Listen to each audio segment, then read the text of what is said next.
हजुरहरूलाई हाम्रो च्यानलमा स्वागत छ। आज हामी सबैजनालाई मनपर्ने चट्ट परेको मुलाको अचार कसरी बनाइन्छ भनेर देखाउन गइरहेका छौँ।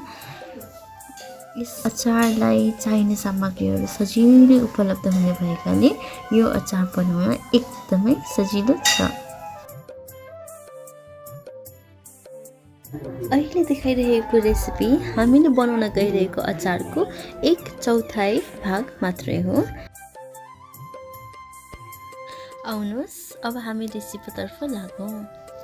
यहाँ हामीले 500 ग्राम मुला लिएका छौँ, जुन हामीले काटेर 1 दिन घाममा सुकाइसकेका छौँ र बेसारमा राम्रोसँग मोलिसकेका छौँ। त्यसपछि हामीले लिएका छौँ 3 देखि 4 वटा हरियो खुर्सानी, 2 चम्चा नुन, 1 चम्चा जिरा,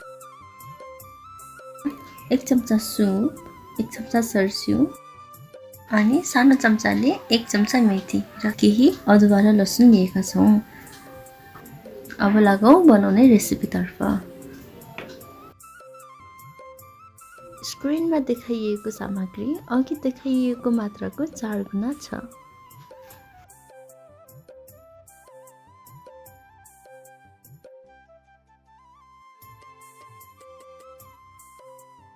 अब हामी अचार बनाउन सुरु गरौँ।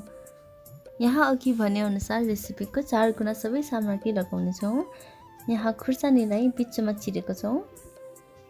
हामीले जिरा, सर्स्यु, मेथी र सौफलाई मजाले भुटेर पिसेका छौँ। यसलाई पनि मिसाइदिउँ। अनि अदुवा, लसुनलाई पनि पिसेका छौँ। यसलाई सिधै पनि लगाउन सकिन्छ। अब नुन हालिसकेपछि एकचोटि राम्रोसँग हात धोएर सबै सामग्रीलाई राम्रोसँग मोलौँ। यसो गर्दा नुन र मसला सबैतिर बराबर मात्रामा लाग्दछ।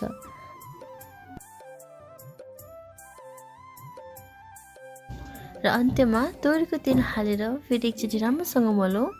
त्यसपछि यो बट्टा वा सिसामा लगाउनका लागि तयार हुन्छ।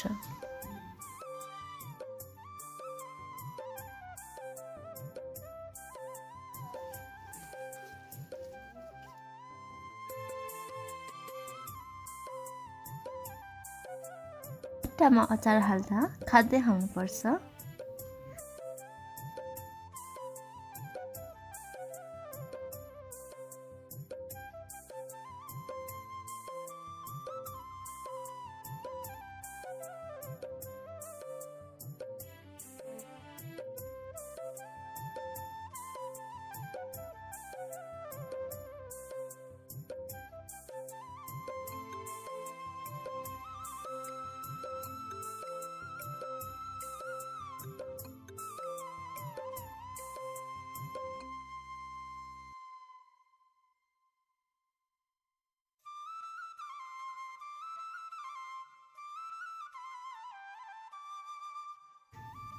र अचार हालिसकेपछि बट्टाको बिर्को दह्रो गरी कसेर मजाले घाम आउने ठाउँमा राखिदिनुपर्छ।